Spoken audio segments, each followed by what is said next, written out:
Hi, my name is Vinny Romano, and I am a graduate student at New Jersey City University. This presentation is a plea to change the sentencing policy of nonviolent criminals in America. Senator Menendez and Senator Lautenberg, this plea is for you.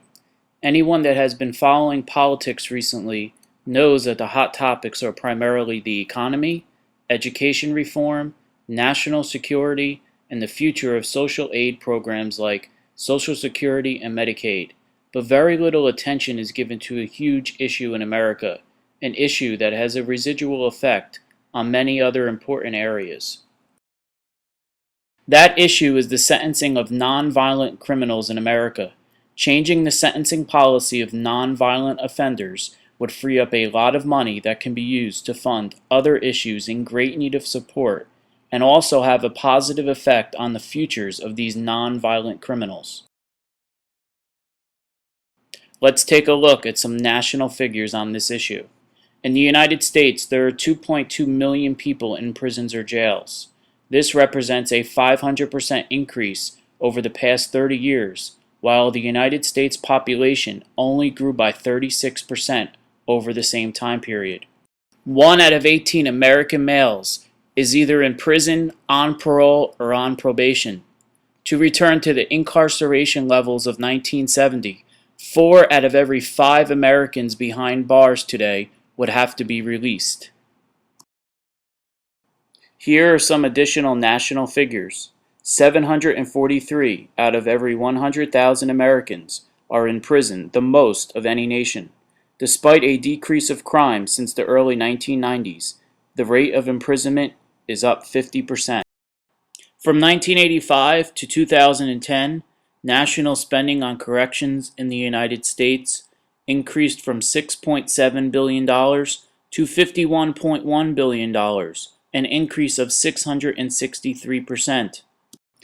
In the recent past, spending on corrections has risen 6 times faster than that of education, and 60% of prisoners are locked up because of nonviolent crimes.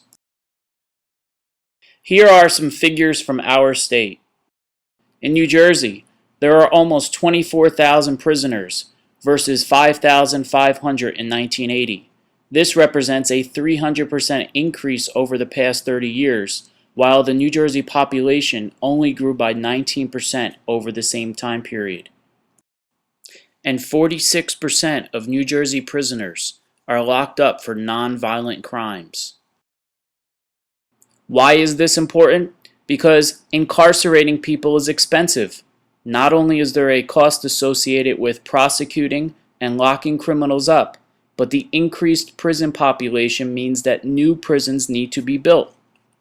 For instance, since 1973, California has built roughly 1 new prison per year at a cost of $100 million each, versus just 1 new public college during the same time period.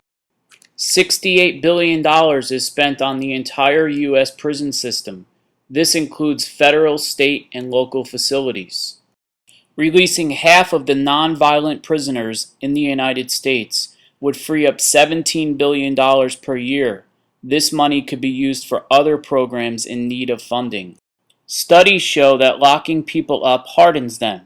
This makes them more likely to commit future crimes. A nonviolent offender's record stays with them for life. This impacts their likelihood of gaining employment, which ultimately has an effect on their reliance of the government and being a repeat lawbreaker. When we use worldwide incarceration rates as a barometer, it is clear that we are over-imprisoning our citizens. Senator Menendez and Senator Lautenberg, we need you to take action. In 2007, your colleague, Senator Jim Webb from Virginia, noted that the steep increase of people in prison is driven by changes in drug policy and tougher sentencing, not necessarily an increase in crime, and a solution needs to be reached that is both responsive to our needs for law and order and fairer to those ensnared by this system. Senators, I agree with your colleagues' comments, and your help is needed to work towards passing legislation for a more practical way to punish nonviolent offenders of the law that can alleviate the overcrowding that our prison system is facing and free up valuable funds that can be used for other causes. Furthermore, as previously noted, the evidence shows that locking up offenders does little to help society, but it impacts the likelihood of them being repeat offenders and struggling to gain employment. In today's world, where jobs are hard to come by, we need to work to make everyone, except those that are truly dangerous, have a good chance of gaining employment and being self-sufficient. Senator Menendez and Senator Lautenberg, I suggest that you look into alternative ways to punish nonviolent criminals, possibly in the form of fines, probation, or community service. Thank you for your time.